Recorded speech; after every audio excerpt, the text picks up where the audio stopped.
Peace. What's good? Cal checking in. Apologize in advance for my voice. You're gonna hear me sniffle, or maybe he's a bit allergy. But we're doing right now. I'm going to do a quick walkthrough of the process of applying for an LLC. This is information I just want to make generally available. I know some people may advise services such as LegalZoom and stuff like that, but at least for this step, I would recommend a lot of business owners take this part into your own hands because you can save money. Yes, LegalZoom does have things like lawyers and insurance help and stuff like that, but there are resources available for free or at a on a ability to pay scale from local organizations, uh, such as I want to say the GB Greater Baltimore Business Chapter can redirect you to some nice things. There are a few other like pro bono sources that aren't jumping to mind right now, but there are alternatives to help until your business can afford more, I guess, regular payment. But anyway, straight to the point. This ain't too tough, man.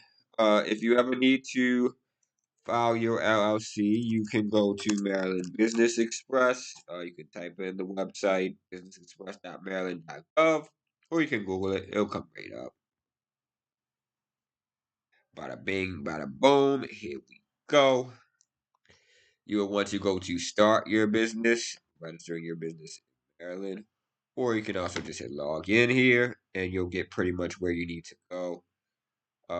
This is definitely not my information, but I guess this is the last person I walked through some stuff with on this computer way back, so we'll use it now. Don't mind that name. Alright, I already did an example because I actually this is an undo over right here. Shout out brother Calvin. Like, but I actually did this video once before. Apparently didn't hit save. That's why you see this here. But we'll go right through it. Start a new filing. You'll do a new business filing. You'll register a business. You can see there's also a trade name here or tax account. Right now, we're doing a new business. First thing that is relevant is what type of business that you're starting. I will not go through all these right now, but at least I'll mention the first three. A sole proprietorship. This is an individual proprietor, contractor, salesman. Have you? Uh, this you could use to do business as a business entity. However, it does not give you the full protections against liability that may come with LLC. Same thing with the general partnership, except as opposed to one person, this is multiple people, but again, without the limited liability that comes with the LLC. Uh, for those liability purposes, I would recommend most people go for the LLC. There are cases where you may want a corporation, but that's a little more in depth. Again, I'm not getting into that right now.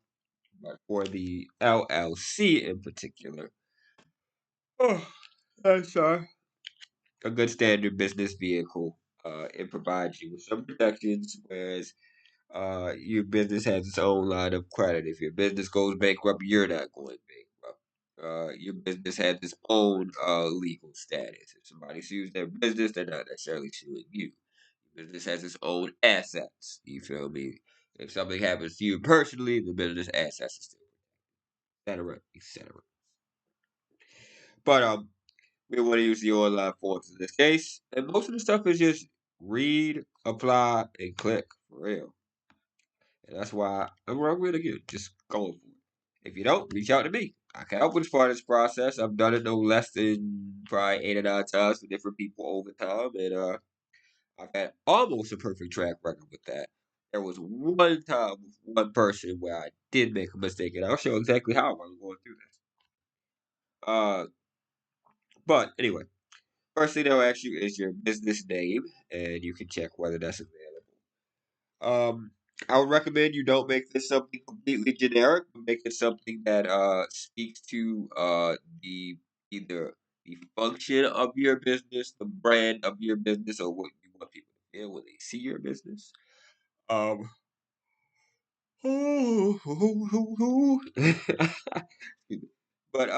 yeah, I would recommend you do that because sometimes people will not get to see in-depth information about your business. Maybe that name is the first thing they see. And if your brand has been here for a long time and your brand is established, that's cool. For example, McDonald's is not a descriptive name. Its logo is not even a descriptive logo. But it's been here long enough, we know what's up when we see the golden arches. But if you brand new and you just name your business Jax, that, you feel me? I don't know. Uh, as opposed to if I say Jax Mechanical, you feel me? Uh, that gives a bit more understanding. Like I can at least look at that name and know, oh, that's mechanic there. Back. And you hear that? I may stop and look. If I'm not, I might keep it pushing. But for now, we'll go with that. That's mechanical.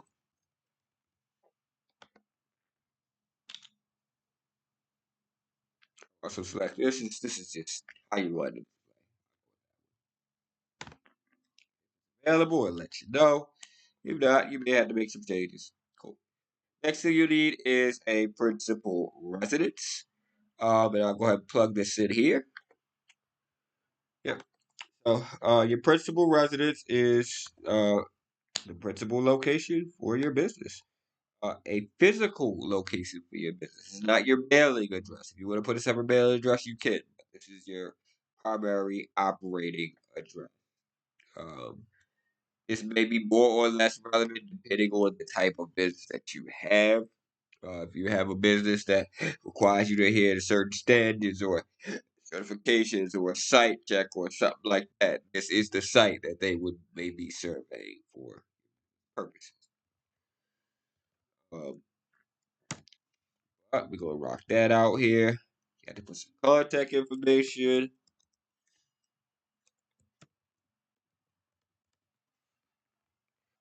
And you have to let them know whether or not you are have need to have a specific industry license for your business. Again, like I was just saying, some they have certain certifications. For example, well, business they require you to abide by a card for one of the alternative uh licensing aids.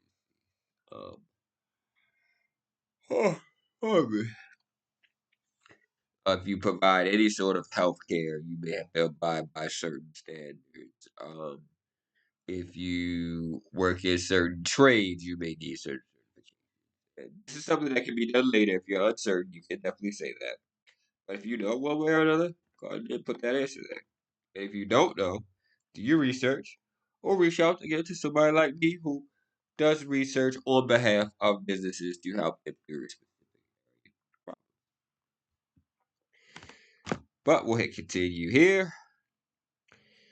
I used the fake address here. Just let me know. But I want to keep that because, yeah, I'm not giving it my real address right now. Here is the resident agent screen. And remember I said that was one time where I made a mistake? It was right here.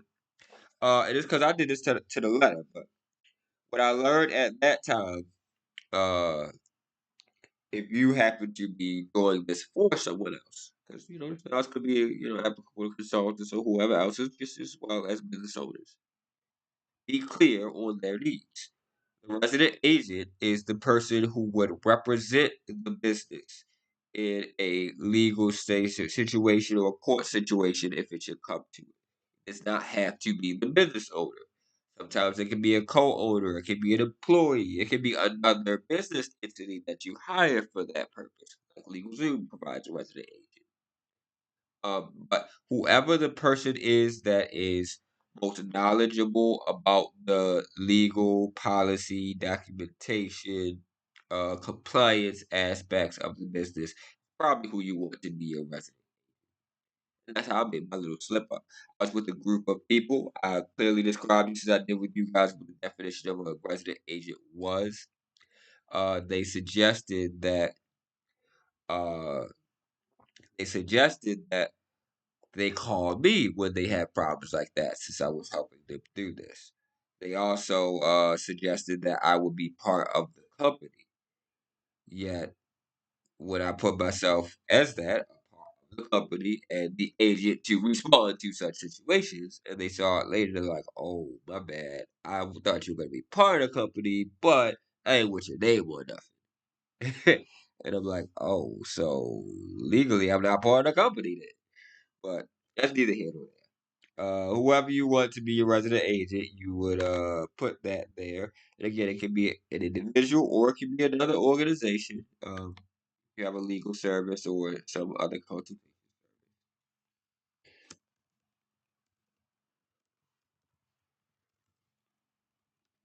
Cool. All right, we'll go with that. Again, I'll use a number here.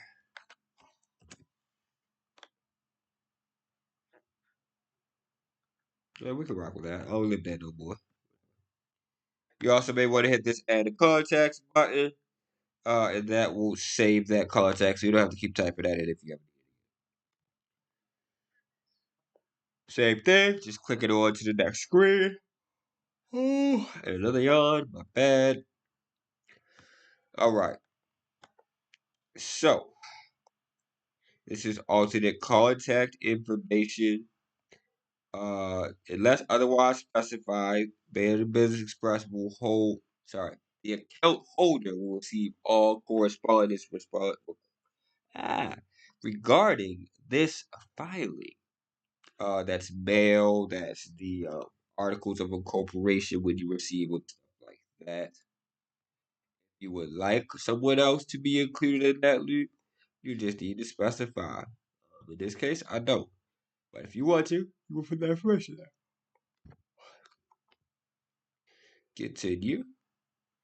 And we just click it along and read along. The next thing is just a summary of the information we provided so far. Who's our resident agent? Okay, we cool with that. Our contact information, we cool with that. Then we head on to our certification. Boom. Electronic signature statement. We are at the end already. You can have up to 3 names registered on any one LLC. If you wish to have more than 3 people share on the ownership, then you may be looking towards something like a corporation and having a board and things like that.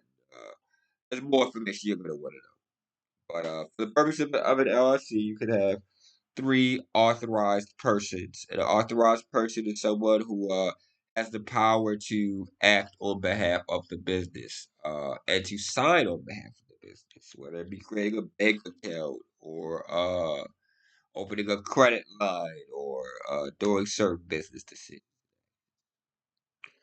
Again, you'll confirm your resident agent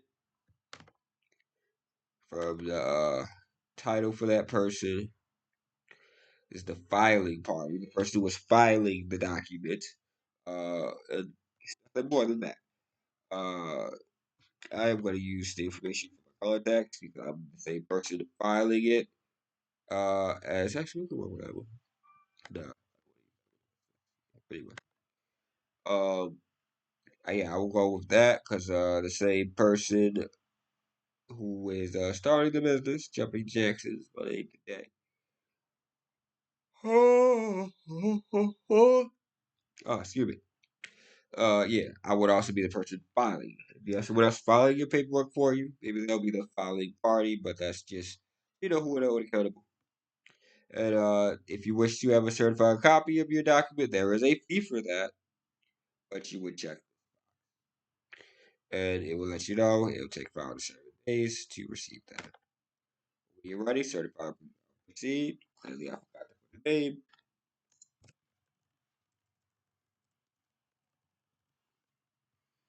Certified proceed. And boom, we hit that payment already. Less than 15 minutes. That's all it takes to register LLC in the state of Maryland. When you're ready, you proceed to payment. This is the one thing you want here. These articles of organization. That is one of your main documents representing your business. I recommend expedited processing. It will take a couple weeks, but if you want to do it at no additional charge, you wait up to 2 months for that paperwork.